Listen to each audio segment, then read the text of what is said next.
산불 피해 지역 주민들이 안동시청 앞에서 총걸기 대회를 열었습니다. 주민들은 실질적인 보상과 피해 회복 대책 마련을 강하게 촉구했습니다.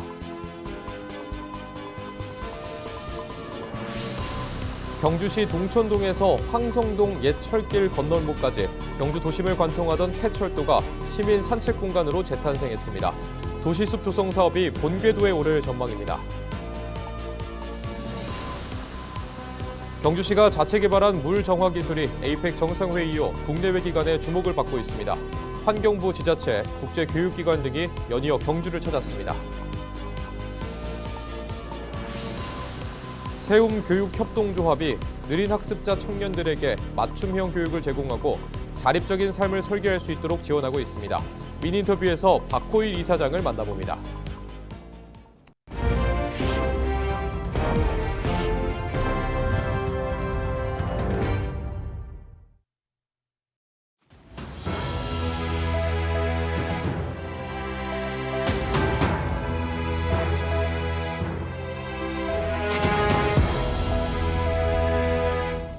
시청자 여러분 안녕하십니까? 헬로티비 뉴스입니다. 경북 산불이 진화된 지 반년이 넘었지만 피해 주민들의 삶은 여전히 타들어가고 있습니다. 복구는 지연되고 기대를 걸었던 산불특별법도 주민들의 의견이 배제됐다는 지적이 이어지고 있는데요. 피해 주민들이 결국 거리로 나서 생존을 호소하고 있습니다. 홍하영 기자가 보도합니다. 트럭 앞에 빼곡히 앉은 사람들. 경북 5개 지역 산불 피해 주민들이 안동시청 앞에 모였습니다. 산불이 꺼진 지 반년이 넘었지만 피해 지역 주민들의 삶은 여전히 제자리 걸음입니다. 불에 탄 집과 농장은 복구되지 않았고 산불 이전의 삶으로 돌아갈 수 없을 것 같다는 목소리도 나오고 있습니다. 희망을 걸었던 산불특별법. 시행령을 만드는 과정에서 주민들과의 소통은 없었습니다. 설상가상 주민들의 요구를 담은 안은 거절당했습니다. 시행령을 우리가 구경을 못 했습니다. 아무 피해 주민들한테 이야기도 안 되고 소통도 안 되고 자기들 마음대로 시행령을 정해서 15일 공포를 한다고 하니까 경상북도에서는 그냥 호텔을 짓는다, 골프장을 짓는다, 환경을 최고로 생각한다, 별소리가 다 나옵니다 지금. 특별법에 나와 있는 위원회 구성도 형식적이라는 지적입니다. 위원 15명 중 7명이 공무원이고 피해 주민이 추천을 할 수 있는 사람도 제한적이기 때문입니다. 피해 구제에 대한 실질적 보상보다는 산림 보건 중심이라는 불만도 큽니다.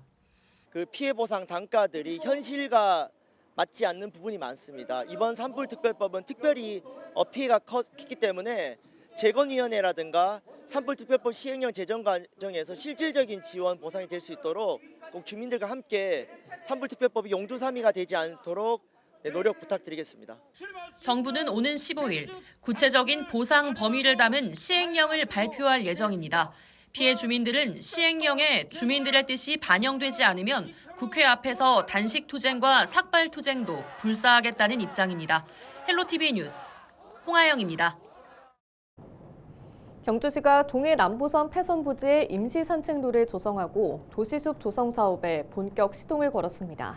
방치된 철길이 시민들을 위한 휴식 공간으로 탈바꿈하고 있습니다. 이하영 기자가 보도합니다. 경주 도심을 가로지르던 동해 남부선 폐철도 부지가 말끔하게 단장을 마쳤습니다.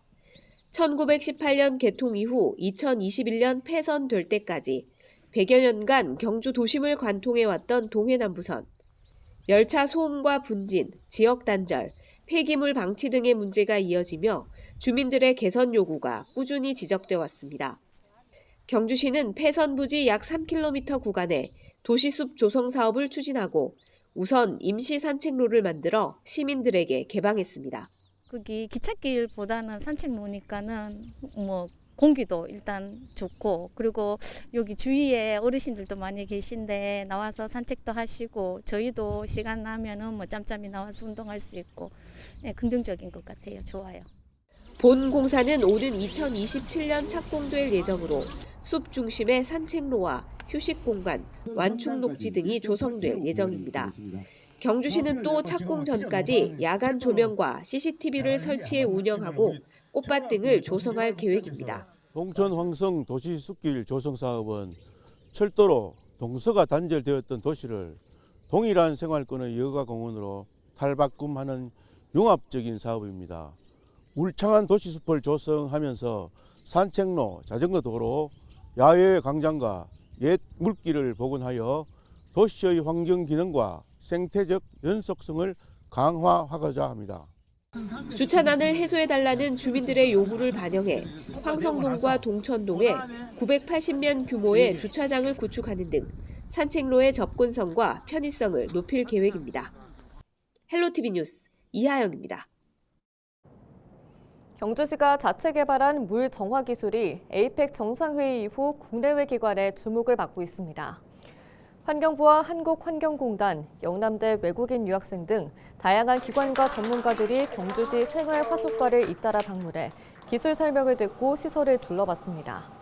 또 리투아니아 대사와 나이지리아, 우간다, 페루 등 여러 국가 관계자들이 생활하수과를 찾았습니다.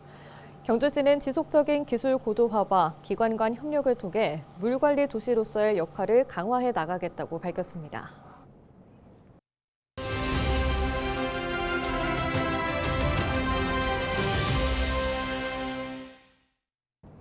학습과 사회성이 느린 사람들을 경계성 지능인 느린 학습자라고 하는데요.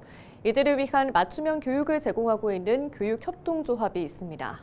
느린 학습자들이 지역사회에서 삶의 터전을 마련하고 자립할 수 있도록 특기에 기반한 소수교육과 일 경험을 제공하고 있는데요. 미니 인터뷰에서 박호일 세움교육협동조합 이사장을 만났습니다.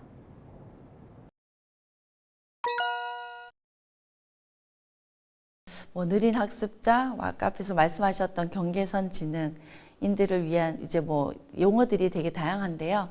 사실 이제 우리나라에서는 보통 이제 IQ로 이제 70에서 85 사이에 있는 이제 친구들을 이제 느린 학습자라고 해요.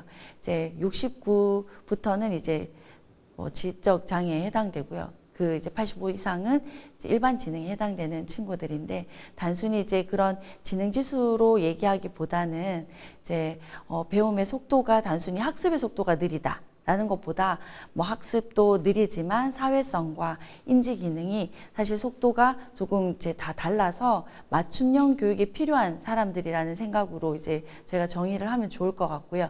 그런 의미에서는 경계선 지능보다는 느린 학습자라는 말이 오히려 더 잘 맞지 않을까 생각합니다.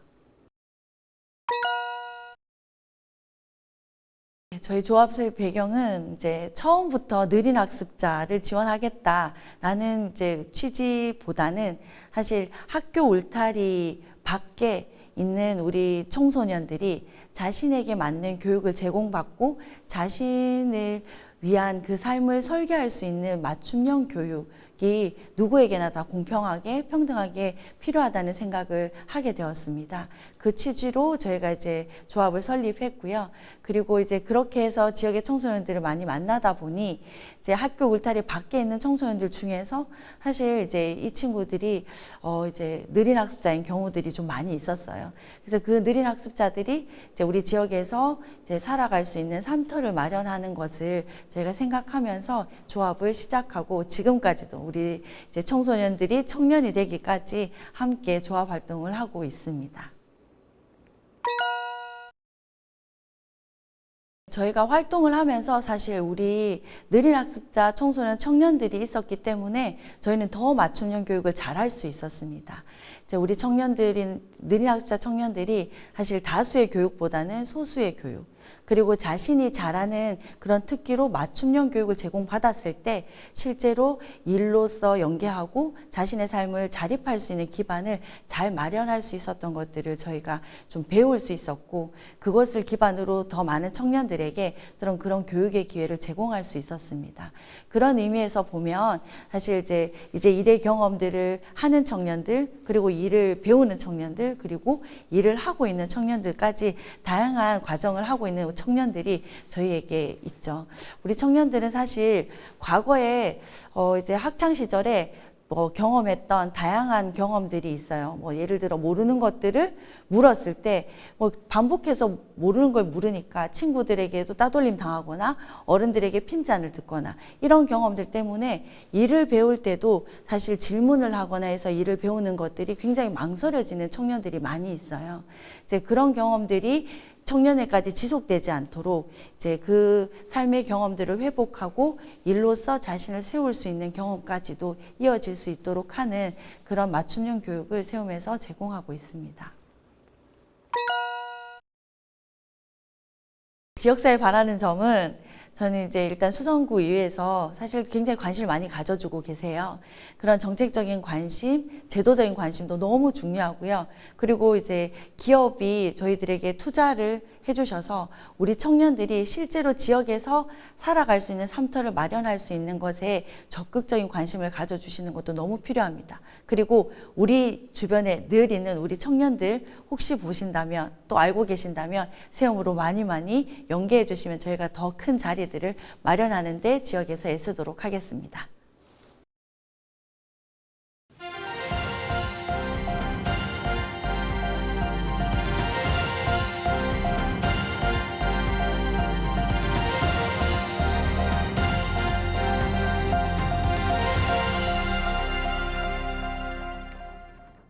경북교육청이 2026 경북교육 설명회를 열고 내년도 교육 비전을 설명했습니다.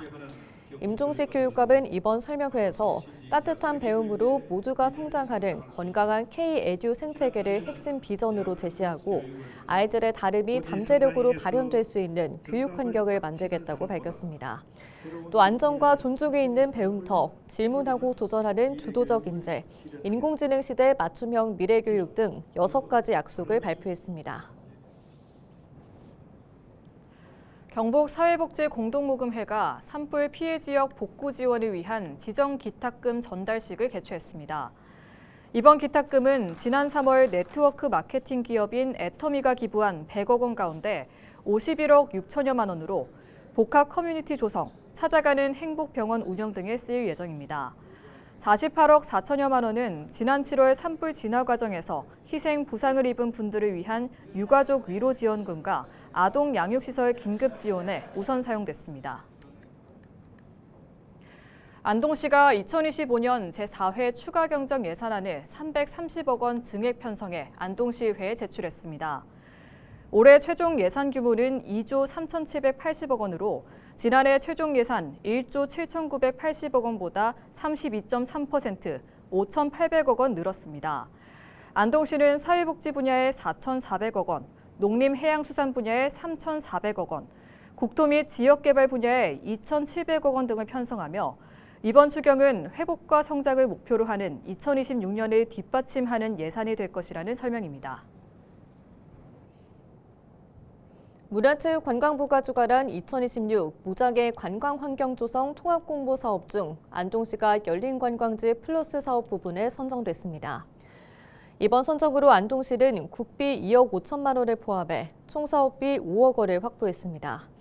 안동시는 월영교 개목나루 일원에 휠체어, 유아차, 보행보조기구 사용자가 불편 없이 이동할 수 있도록 보행로와 경사로를 개선하고 장애인도 이용 가능한 무장애 문보트를 제작합니다.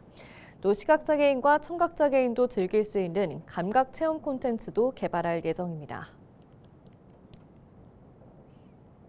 청송군이 제4회 추가경정 예산안을 8,196억 원 규모로 편성해 청송군 의회에 제출했습니다. 청송군은 이번 추경안은 국도비보조사업 변경분을 반영하고 올해 집행이 불가능한 사업과 완료된 사업의 집행 잔액을 삭감해 재투자하는 등 주요 현안 사업을 마무리하는 데 중점을 뒀다고 설명했습니다. 주요 반영 사업은 산림피해지 위험목 제거 사업에 74억 원, 농작물 재해보험료 지원에 26억 원, 산림재해 대책비에 15억 원 등입니다. 대구시가 친환경 에너지 전환과 지역 전력 자립률 확보를 위해 국내 최대 규모의 전력 직접 거래 방식인 풍백 풍력발전소를 준공했습니다. 대구시 군위군 삼국유사면 아미산 일원에 조성된 이 발전소는 75메가와트 규모로 한국서부발전, SK이터닉스, 한화자산운용의 투자로 지난 2022년 7월부터 공사를 시작했습니다. 특히 이 사업은 기업이 재생에너지 100% 사용을 실행하는 대표적인 사례를 확보했다는 점에서 의미가 있습니다. 이상으로 뉴스를 마칩니다. 시청해주신 여러분 고맙습니다.